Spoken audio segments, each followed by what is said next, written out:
The immediate focus of SVQF is to ensure that the community of Salamwek is sustainable.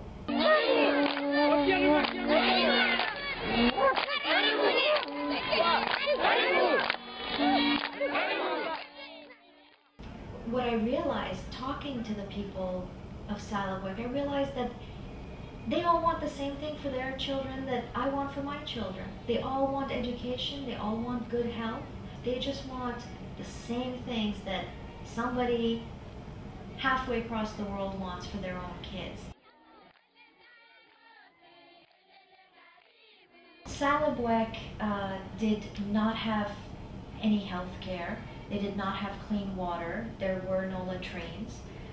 The children studied in mud classrooms with holes all over them, so that when times of rain, nobody could even be in the classroom to study. 100 students would go into one classroom at a time, and the women were basically extremely marginalized. They had to do all the chores. They would walk for hours to the river to get water and come and return. So they really were not able to go to school at all, the girls. And so these were all very, very big challenges, and they were all really their basic needs. And so when we went in for the children, and the program basically of adding healthcare and sanitation, clean water, and schools that were lit properly and with a tin roof over their head, it really made the community come out of that, the challenges that they were facing when we first went into their community. First, we fund the entire program as it relates to the community of Salamwek in the Masai Mara region of Kenya. And second, we provide added value to their program by partnering with Doc2Doc, who's shipping medical equipment, and by producing animated educational films for children. It's lots of fun playing with your friends in the village playground.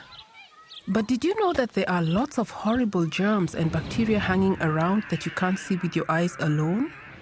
They are very tiny and are hidden all around you. I approached Sanam with an idea to kind of combine my love for animation with something that would actually help benefit a community or peoples. And the reason I initially got into animation at all in the first place was I saw it as a way to get a message out to people. This was a very direct way of hopefully making an impact in a community that needs this kind of education, and presenting it in a fun way. It just made sense to me, and so I said to Sam, let's do some animations that can help the school children that you've already helped understand some of these key issues. The rest of the community will be watching these videos as well. I'm sure if they're going to be screening the school, the rest of the families will be interested in seeing these animations, because it's something that I don't think they actually see that often. A lot of people over there haven't ever seen an animation at all, so they would be interested in seeing it. And by having it done in Swahili as well as English, maybe some of the older generations can get involved. So now we're going to do the Swahili line beginning. Haokenaki. Haionekani kama muda mrefu umepita tangu mimi nilipokuwa mtoto mdogo.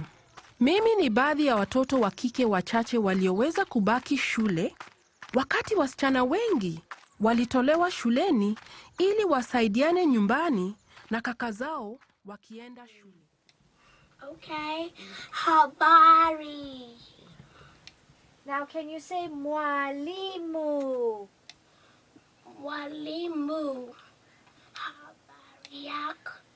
Now say it again. Habari. Habari. Habari. Habari. That was very good. Now say mwalimu. Mwalimu.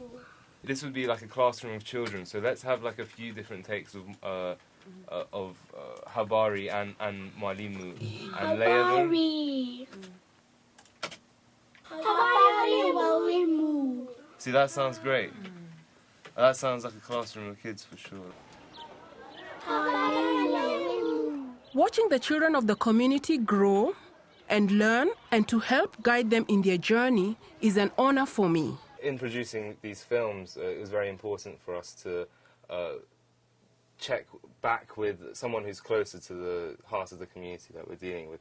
And that person was the health projects manager, Michelle Hambley, who helped us a lot with making sure that everything visually was culturally accurate and relevant, that, you know, shrubbery, greenery, the environments that we were creating, they actually matched what you would identify with in the rural Kenya. So the kind of cactuses that we had looked like the cactuses that exist there, the trees, and also, more importantly, like the houses and the huts, the kind of clothes that the children wear, make sure the school uniforms look like the school uniforms that they wear in Kenya. So these things are very important because they need to identify with it, they need to have fun with it also. I'm sure when these children see this video, they will be like, oh wow, look, that looks like, you know, our village playground, or that's like the uniform we wear, and hopefully that will create more excitement in them, make them pay attention. I also want to see it a few times over, which is great, because that way they'll understand what we're trying to do more. So that was important, and it was difficult from a Western point of view to really grasp these topics, especially when myself and my art director, Josh Reed, we couldn't actually go there ourselves. So a lot of photos were sent to us by Michelle, and each time I had a revision of the script, I would send it to her, and she would check it for cultural accuracies and to make sure that everything kind of fit together. I also got ideas from her too for especially the gender equality piece and also the HIV piece. She actually told me a story of this family who suffered from HIV and eventually got help for it. And it was a very heartwarming story, and I decided to use that for the HIV animation. Ideally, I hope these films get, you know, welcomed with open arms by the children there, and they get excited by these videos, and hopefully they can take the message and learn from it and be excited that they're watching animated cartoons about them and their community and how they should improve their lives and be healthier as a result. And if even a few of them, you know, really grasp the message, it will have a knock-on effect on the people close to them, and that will again have a knock-on effect on the people close to them, and hopefully we can start making some kind of changes in the mentalities there and have a better future.